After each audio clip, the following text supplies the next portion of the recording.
Kumusta yung anak nyo na si Mary Ann? Andyan sa loob. Nadala nyo na po? Sabi ko po, ako lang po ang nag-aalaga sa anak ko. Hindi naman gusto ng mga anak kong lalaki po. Sir,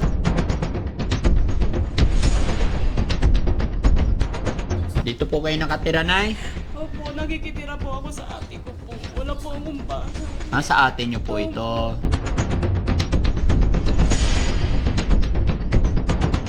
Kumusta pakiramdam mo ngayon? Medyo okay na. Medyo okay na. Very good. Basta ituloy-tuloy mo lang pag-inom ng gamot, ha? Basta ang kailangan lang ng mga pasyente natin ganito, suportahan po. Tsaka hindi pwede magutuman, tsaka hindi sila pwede mapuyat na yun, no? Opo.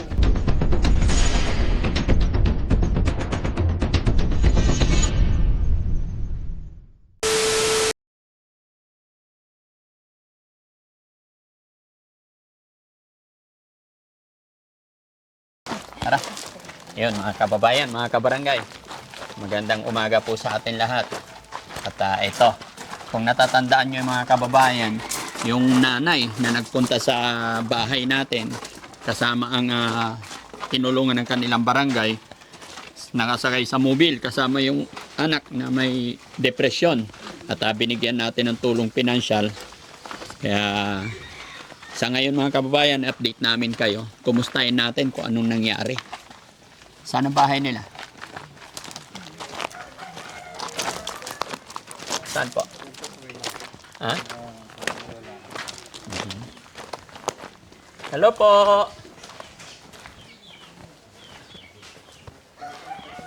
Dito? Magandang morning po!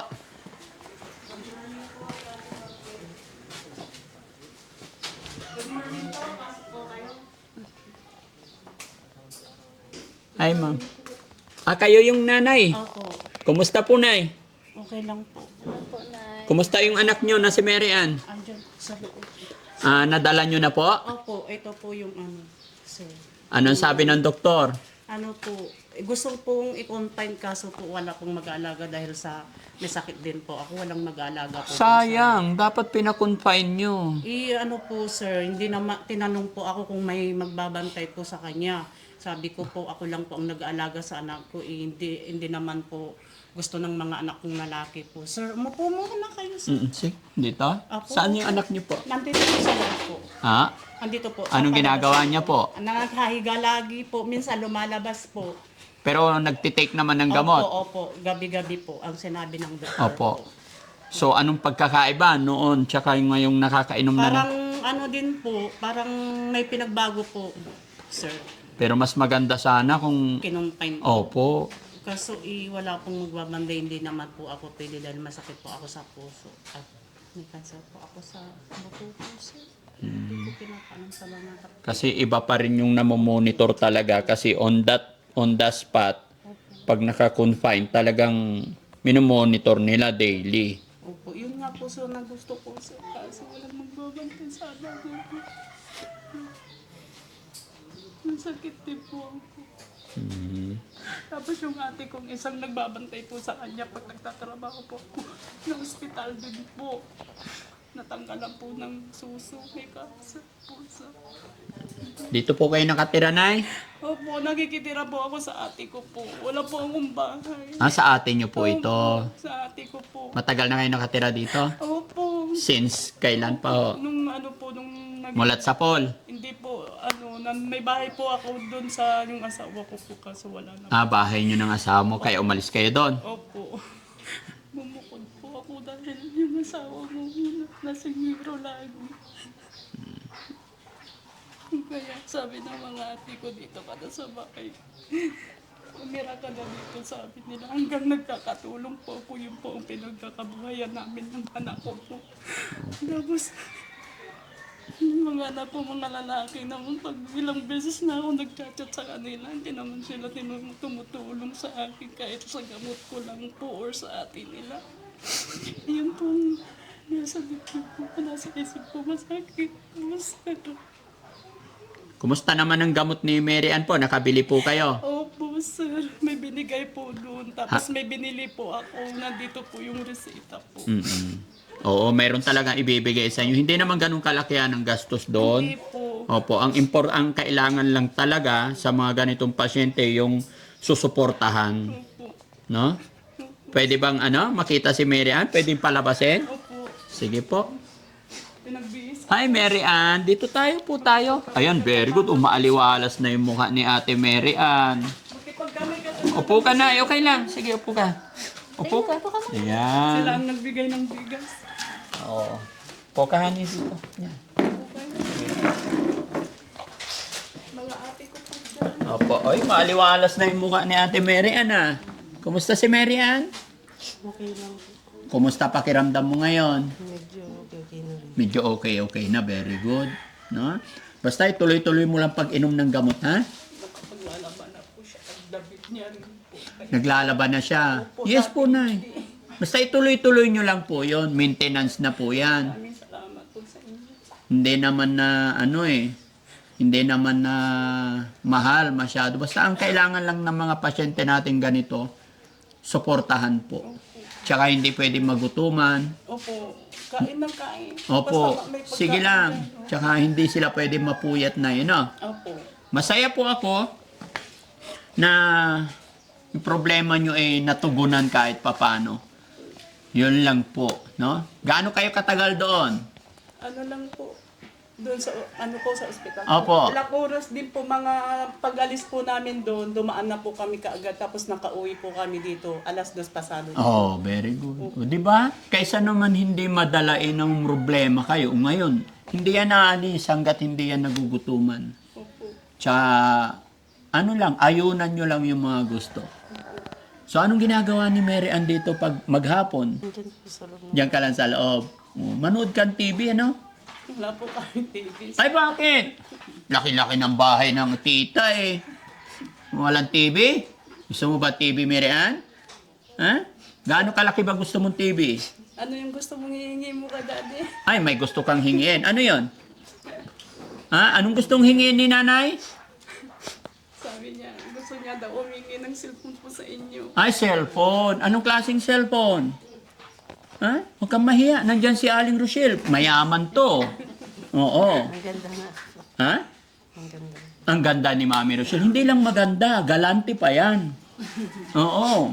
Sabihin mo na, pagbalik niya, bibigyan ka niya ng cellphone. May iPhone ka pa doon, Han? Ano bang gusto mo? Oh, yun na. Ah? Ha? Basta cellphone. Binibiro niya ako. Pag magpunta dito si Daddy Frankie, Mama, sabi ko naman, idalangin mo na pupunta sila rito at nakarating sila rito. Sabi ko, manalangin ka kay Panginoon. Wala naman imposible na hinihiling natin kaya man hindi. Di ba sinabi ko po, Nay, na papasyalan ko po kayo? Opo. O, ito na po yun. Opo. Kasi lahat naman ng mga ganito, pag sinabi namin na pupuntahan namin, hindi lang kami nakakapangako kung kailan. Opo. Basta tumutupad din yung mga beneficiary natin, pupuntahan namin. Kaya lang syempre, sa dami ng ating tinutulungan, lalo na yung mga lolo't lola, mga kababayan natin na, Kita ko po yun, nanonood Opo. po ako lagi. na talagang nangangailangan, talagang pinupuntahan namin. So ngayon, masaya ako na nakita ko maaliwalas na yung mukha ni Ate Mary Ann. Nung nagpunta kayo doon sa bahay ko, madilim, masalimuot, pero ngayon nakaka-smile na. Anong ulam ni Ate Mary Ann kaninang breakfast? Nagpandesal lang po. Dapat may kanin. Ha? Tinitipid ko po yung sir, yung binigay niyo sa akin kasi wala po akong trabaho habang nagpapagaling po si Mary. Nandito lang po kami. Grabe naman pagtipid. Kumamagsaing pa rin. Opo, pag nga dito lang, ay kanina lang po kami hindi nagamusal ng kanin po. Pero kumakain kami ng kanin. Opo. Po kami, hanap po kami ng panggulay namin, kami ng sungkit kami ng malunggay yun. Laging, kahit gabi, araw, ay tanghali, malunggay, basta may maigulay. Tapos yung bigas na binigay nyo sa akin, mayroon din. Opo. Binigay nyo po sa amin, mayroon din ng konti. Kaya sabi ko, Mary Ann, babalik na ako sa trabaho pagka okay ka na anak ako kasi pati yung gamot ko din, kaako sa kanya. Opo. Kasi ang pag-inom naman niya before bedtime, di ba? Opo. So hindi naman na yan, hindi yan gagala. Okay na yan, basta tuloy-tuloy lang yung gamot na Opo. No? Basta priority, yung binigay kong pera, bilhin nyo ng gamot. Opo, yun Kaya kung kailan yung sinabi nilang balik, babalik po kayo. Kaya Hindi po- pwedeng malaktaw kasi may record na kayo doon, saglit lang naman. Opo. Mga 3 beses kayo magbalik doon and then after that, every 2 months na. And then, every 3 months na. Hanggang sa mawawala na. Huwag nyo lang pong itigil kasi pag tinigil ninyo, magkakaproblema tayo ulit. Diba? Oh. Kumusta yung anak ni Ate Mary Ann? Yun nga po, ang gusto namin pasyalan, kaso nga po, sabi ko, inaano po natin itong anak ka na lang po tayo mamamisyal pag nakapasok na ako sa trabaho. Opo. Sabi ko, para mabigyan din natin sa yung mga anak mo ako, kaya pag papasyalan po namin. Tapos nung nakaraang nung linggo po, sabi niya, kasi natulog po ako, ginising niya ako, ma, sabi niya, gising kayo at gusto kong magsimba, sabi niya. Sinamahan ko po siya Very sa simbahan po. Yun. Opo.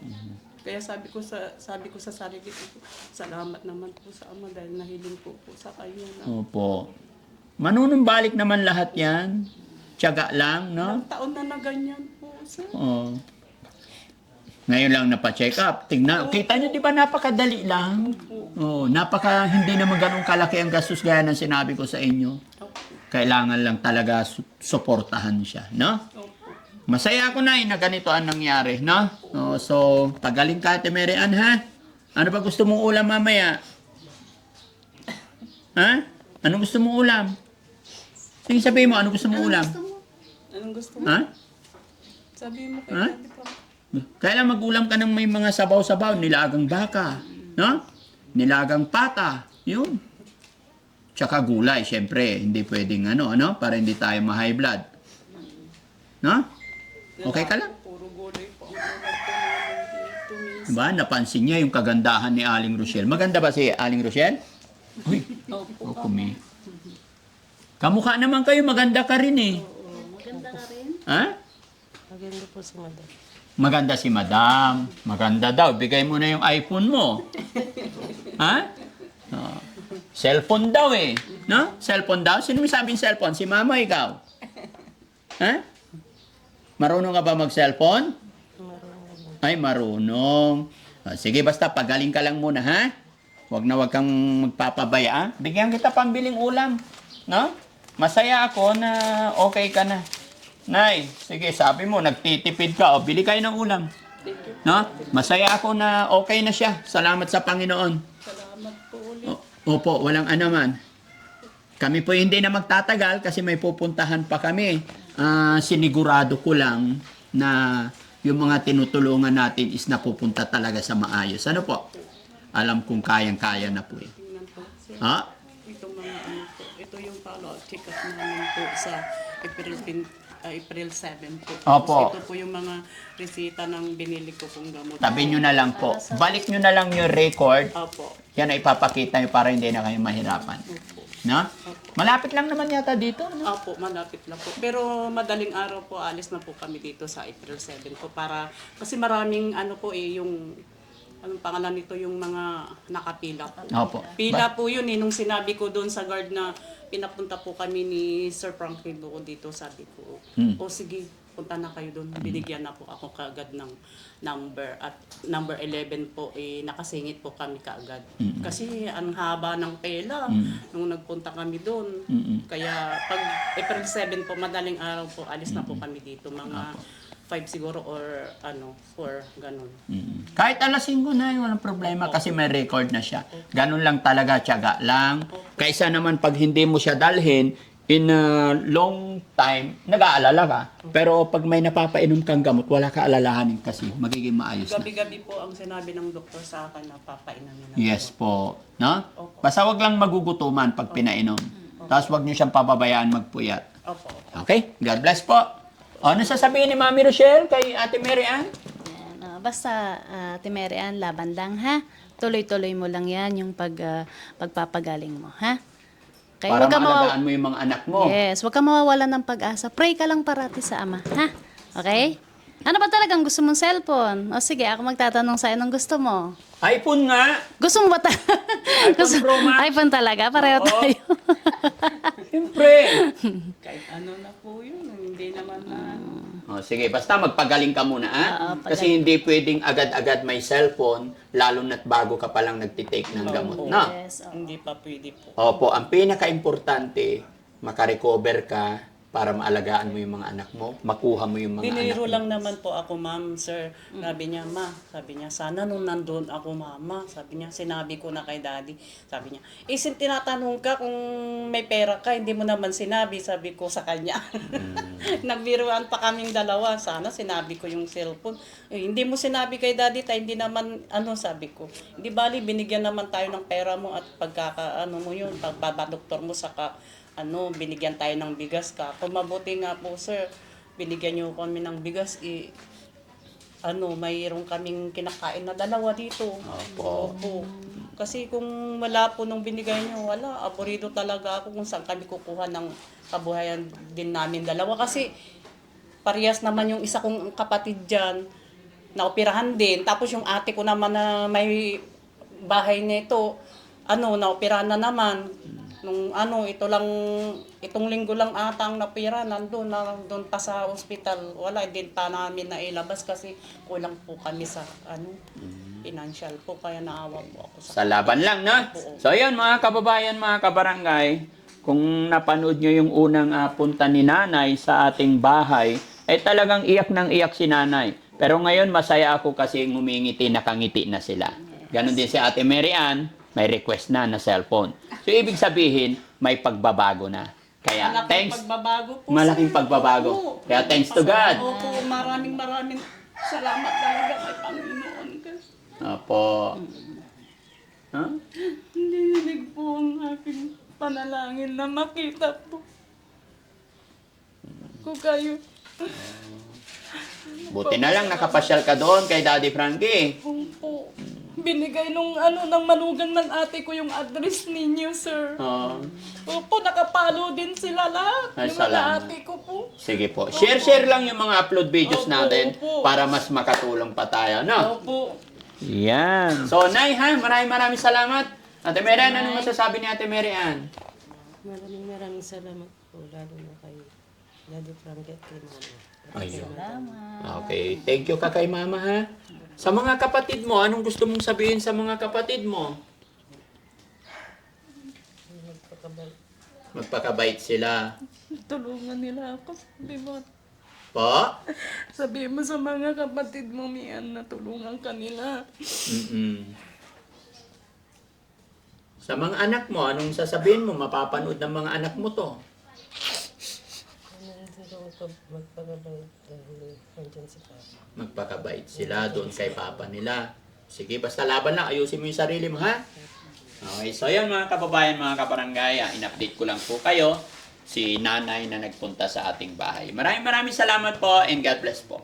Yan, ma'am. Maraming salamat po sa pag-support niyo po sa Team Daddy Frankie. Yan. Meron naman po tayong natulungan si Ate Mary Ann. Yan. Sana po magtuloy-tuloy po at tulungan niyo rin po kami na mag-pray po natin siya para sa agaran niyang pagaling. Maraming salamat. Maraming salamat po kay Panginoon at kay Ma'am Rochelle at kay Daddy Frankie at mga staff mo nila.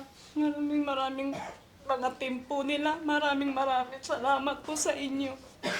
At nabigyan yung hiling ko na matulungan ni Daddy Frankie yung anak ko. Maraming salamat po talaga. At sa mga anak ko naman na 2 lalaki, dapat tulungan niyo ang atin niyo. Yun lang po ang hiling ko sa inyo mga anak ko. Nandito lang kami nakitira ka lang sa ate ko. Kung wala ang ate kong bahay niya, wala kaming matitirahan. Maraming salamat po talaga, Ma'am Rochelle. Thank you po. Sige na ma'am, huwag na po kayo So, umiyak. yun po mga kababayan, mga kabarangay. Sana supportahan nyo rin po ang Aling Rochelle Vlogs at ang paboritong asawa. Meron po ako sa YouTube channel at meron din po ako sa FB page po. Yun, maraming salamat. Sa ganung paraan po, mas marami pa tayong matutulungan. Kaya, tuloy lang po at follow lang po kayo. Salamat po ng marami. Yon mga kababayan, mga kabarangay, muli po ako'y magpapasalamat sa inyong lahat. Siyempre, unang-una sa ating Panginoon at sa aking team. At siyempre, sa araw na ito, gusto ko rin ipasilip sa inyo ang ating kasama sa pag-mission, si Rick Aningat. Support nyo rin po sana siya mga kababayan, kaisa ng Team Daddy Frankie, ang ating kaibigan na si Rick Aningat. Sir Rick, baka gusto mo kumustahin yung mga manunod natin? Hello po sa lahat po ng mga subscribers ni Daddy Frankie. Huwag niyo pong kalilimutan na palagi niyo pong suportahan po yung mga videos na ina-upload nila dahil alam ko po na mas mahigit na nakakatulong po yun sa mga kababayan natin. Tsaka support niyo rin po yung team at tulong-tulong sila sa pagmimisyon dahil alam ko na sa dami ng mga natutulungan nila alam ng Panginoon lahat na kung ano yung mission ni Daddy Frankie. So, good luck po. Pati po si Mami Rochelle, don't forget po to like and share po sa lahat po ng YouTube channel nila. Thank you po. Sa team nyo. Sa Team Celtic po, kay Ma'am MK, Inday Okray. So, shoutout sa'yo. Sana sa susunod, ikaw naman ang makasama ni Daddy Frankie sa lahat ng mission, sa lahat po ng Team Celtic at Soldiers, at sa lahat po ng mga sumusuporta po kay Daddy Frankie. So, good luck po sa inyong lahat. Ingat po kayo. Siyempre, support nyo rin Rick Aningat mga kababayan kay Ma'am Inday Okray TV. Mabuhay po tayong lahat. God bless. Tulong sa iyo, Daddy Frankie, nandyan sa'yo. Ang tunay na kaibigan, tutulong sa iyo. Daddy Frankie, hanggang sumalot ng mga luwang di mo na kayang itago. Daddy Frankie, nagmamahal sa'yo. Daddy Frankie, tayo na'y tumulong.